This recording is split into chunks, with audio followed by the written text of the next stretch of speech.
Assalamualaikum warahmatullahi wabarakatuh.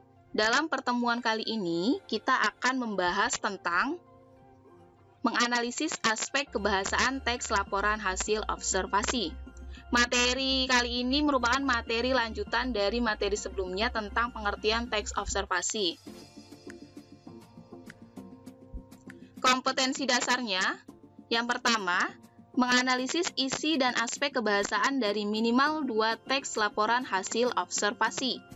Yang kedua, mengonstruksi teks laporan hasil observasi dengan memerhatikan isi dan aspek kebahasaan. Aspek kebahasaan teks laporan hasil observasi meliputi 1. Frasa. Nanti kita akan membahas frasa eksosentris, frasa endosentris, frasa nomina, dan frasa verba.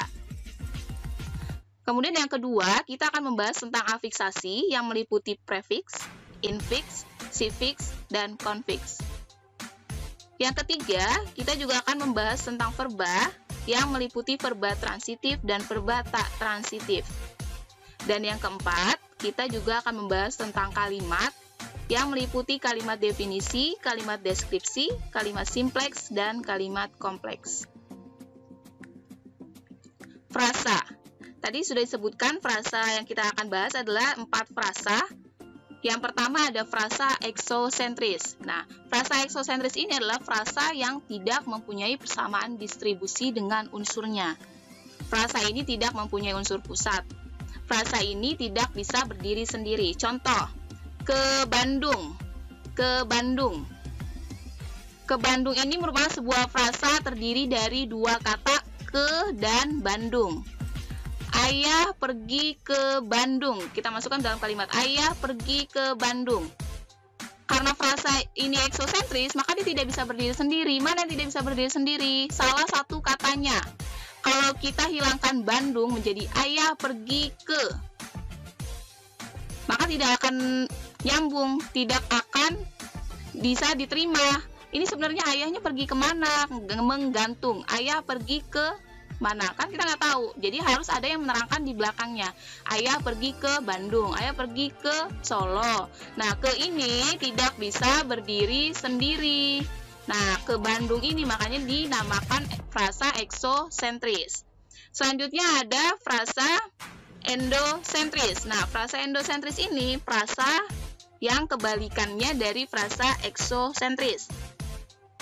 Kalau tadi frasa eksosentris tidak berdiri sendiri, maka frasa endosentris ini bisa berdiri sendiri dan memiliki unsur pusat. Contoh, buku paket. Kalau kita masukkan ke dalam kalimat, Rina membeli buku paket. Salah satu katanya kita hilangkan, paketnya kita hilangkan. Rina membeli buku. Nah, ini kan masih nyambung. Dia nggak perlu keterangan, dia mau beli buku apa, nggak perlu. Yang orang tahu, Rina itu sedang membeli buku. Rina membeli buku. Nggak perlu dijelaskan keterangannya bukunya buku apa buku paket atau buku novel atau apa, kan nggak perlu diterangkan. Nah, ini namanya frasa endosentris. Si bukunya ini, satu kata dari frasa ini bisa berdiri sendiri meskipun tidak ada yang menerangkan. Seperti itu. Selanjutnya ada frasa nomina. Frasa nomina adalah frasa benda. Berasal dari kata nomina. Nomina itu kan kata benda ya. Frasa nomina berarti frasa benda. Contoh, sepeda lipat. Sepeda lipat, oke? Kita masukkan ke dalam kalimat, kakak membeli sepeda lipat. Nah, unsur pusatnya mana? Unsur pusatnya adalah sepeda. Yang menerangkannya lipat. Nah, sepeda ini kan kata benda nih, nomina. Menerangkannya lipat. Nah, sepeda lipat. Nah, ini berarti masuk ke dalam frasa nomina. Seperti itu. Selanjutnya ada frasa verba. Kalau tadi frasa nomina kata benda, frasa benda, frasa verba adalah frasa kerja karena asalnya dari kata verba atau kata kerja. Frasa verba, frasa kerja. Contoh, sedang berlari. Nah, kita masukkan ke dalam kalimat, Tony sedang berlari mengambil bola. Sedang berlari ini masuknya ke dalam frasa verba. Kenapa, Bu? Karena unsur pusatnya adalah kata kerja, berlari. Di sini kan unsur pusatnya berlari nih. menerangkannya sedang nih. Tony sedang, berarti kalau sedang kan sedang melakukan sesuatu. Nah, melakukan sesuatu ini apa? Berlari. Nah, berlari ini kan kata kerja. Berarti sedang berlari masuk ke dalam frasa verba atau frasa kerja.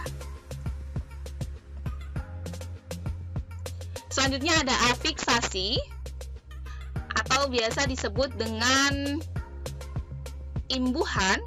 Oke, proses pembentukan kata dengan mengimbuhkan afiks. Ya, orang-orang menyebutnya imbuhan, kenal imbuhan. Sebenarnya namanya afiksasi. Ada prefiks atau awalan.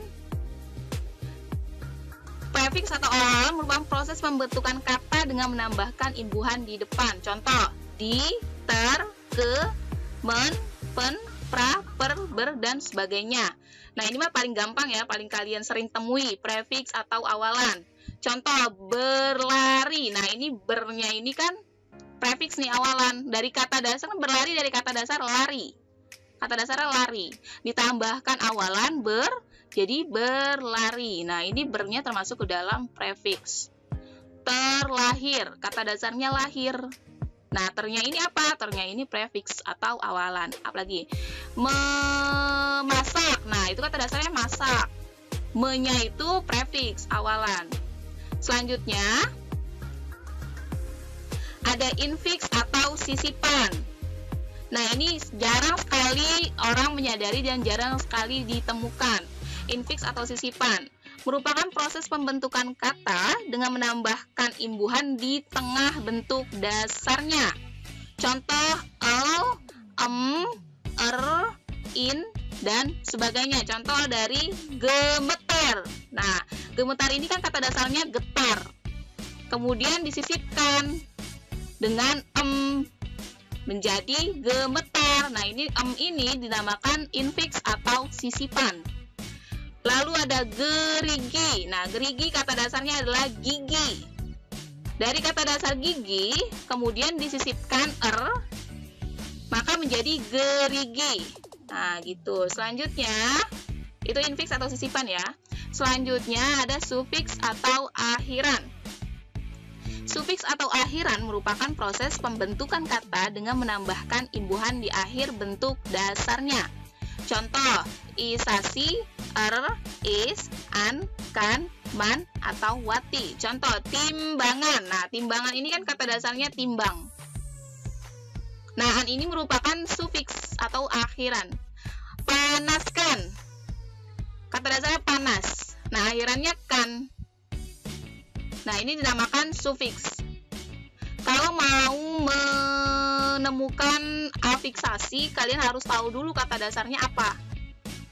Gitu. Selanjutnya ada konfiks awalan dan akhiran. Nah, ini diberikan imbuhan di awal dan di akhir, dinamakan konfiks. Konfiks awalan dan akhiran merupakan gabungan yang terbentuk atas prefiks tadi awalan ya, dan sufiks atau akhiran. Contoh, beran, peran, dan se-nya. Contoh nih, contohnya seadanya. Seadanya ini kan kata dasarnya ada. Nah, konfiksnya apa? Se-nya. Di awal se, di akhirnya. Seadanya. Kemudian ada perawatan. Perawatan. Nah, perawatan ini kata dasarnya rawat. Kata dasarnya rawat memakai konfiks pean. Sorry ya, ini pean, bukan peran, tapi pean. Awalannya atau prefiksnya pe, sufiksnya atau akhirannya an. Jadi pean, konfiksnya pean. Selanjutnya ada bertabrakan. Nah, bertabrakan ini kan kata dasarnya tabrak. Bertabrakan, kata dasarnya tabrak. Ini beran, konfiksnya. Awalannya ber, akhirannya an. Seperti itu.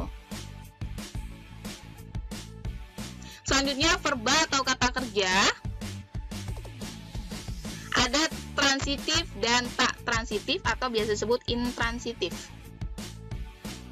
Dimulai dari verba transitif terlebih dahulu. Verba ini merupakan verba yang memerlukan nomina sebagai objek dalam kalimat aktif dan objek tersebut juga berfungsi sebagai subjek dalam kalimat pasif. Berarti verba transitif kalau ditaruh di dalam kalimat bisa diubah ke dalam bentuk pasif. Contoh, kita berikan contoh memukul dan memandikan. Kita masukkan ke dalam contoh kalimat. Kita masukkan dalam contoh kalimat. Kalimat aktifnya, Rio memukul bola voli. Rio memukul bola voli. Verba transitifnya apa? Verba transitifnya, karena verba adalah kata kerja, maka cari kata kerja. Kata kerjanya memukul. Kata kerjanya memukul.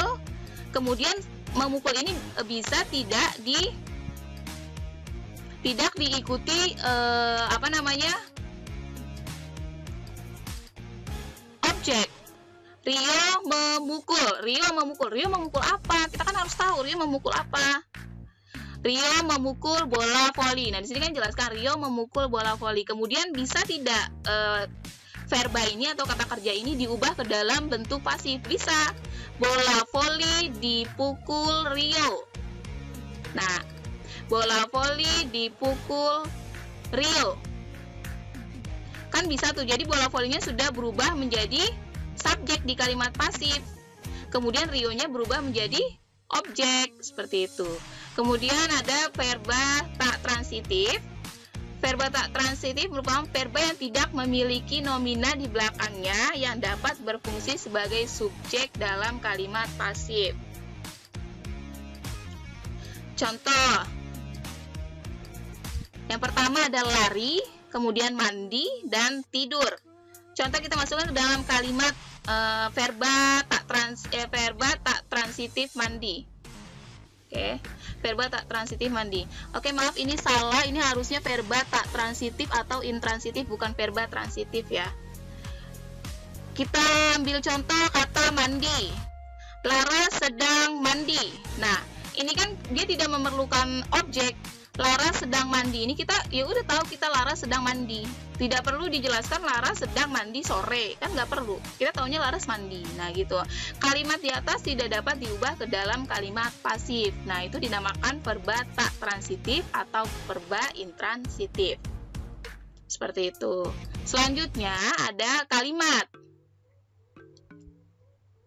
Yang pertama ada kalimat definisi. Kalimat definisi adalah kalimat yang memberikan penjelasan umum tentang suatu benda, hal, aktivitas, dan lain-lain. Contoh, mamalia adalah hewan yang menyusui. Nah, mana ini kenapa dia disebut kalimat definisi? Kita lihat di sini ditandai dengan menggunakan kata adalah. Kalau ada yang menggunakan kata adalah, merupakan, nah itu sudah pasti kalimat definisi karena dia mendefinisikan suatu hal. Seperti itu. Selanjutnya ada kalimat deskripsi. Kalimat deskripsi adalah kalimat yang menggambarkan sifat-sifat atau ciri-ciri khusus dari suatu benda. Contoh, ikan paus memiliki tubuh yang sangat besar.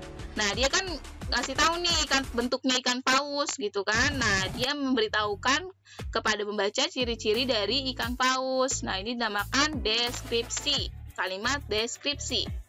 Selanjutnya ada kalimat simpleks. Kalimat simpleks adalah kalimat yang hanya terdiri atas satu struktur dengan satu verba utama. Contoh, semua jenis hewan tergolong ke dalam makhluk hidup.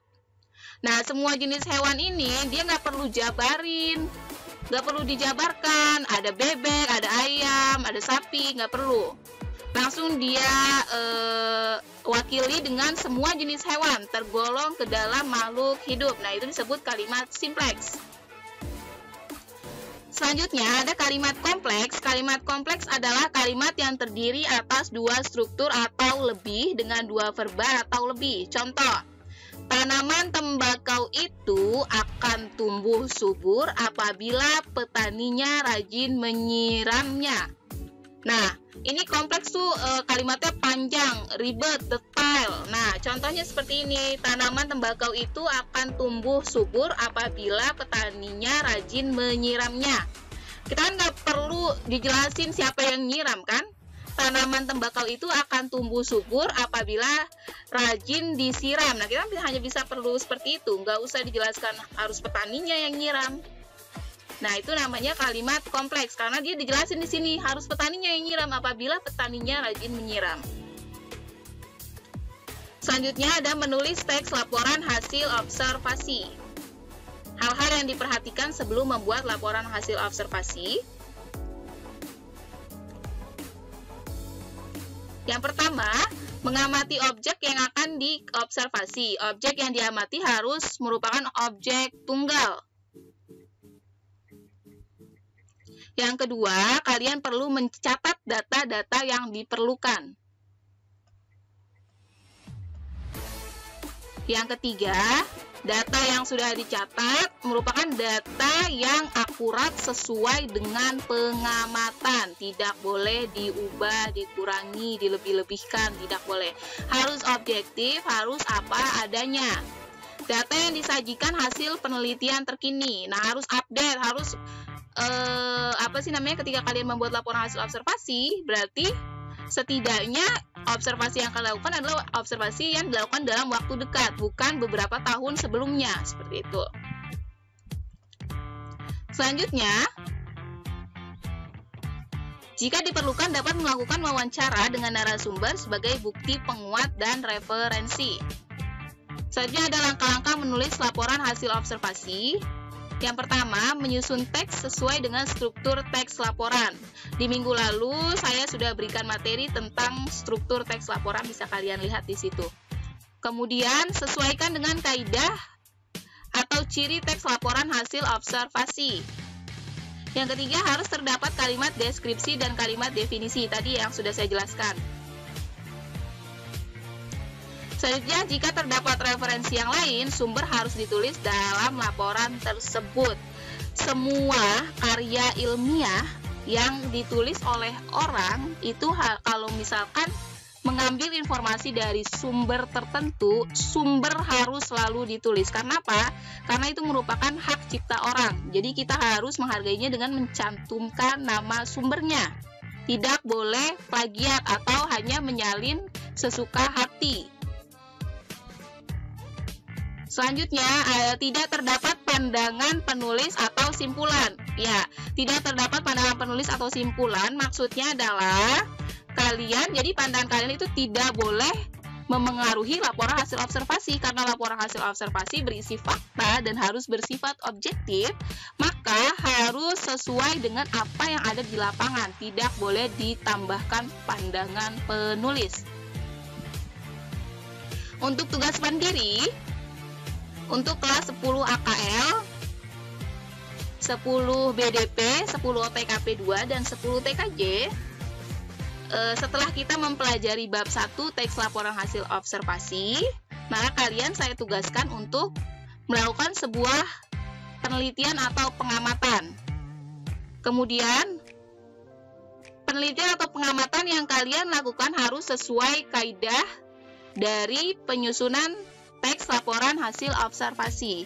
Setelah kalian melakukan observasi, buatlah laporan dari penelitian atau pengamatan kalian. Kirimkan teks laporan tersebut melalui Google Classroom.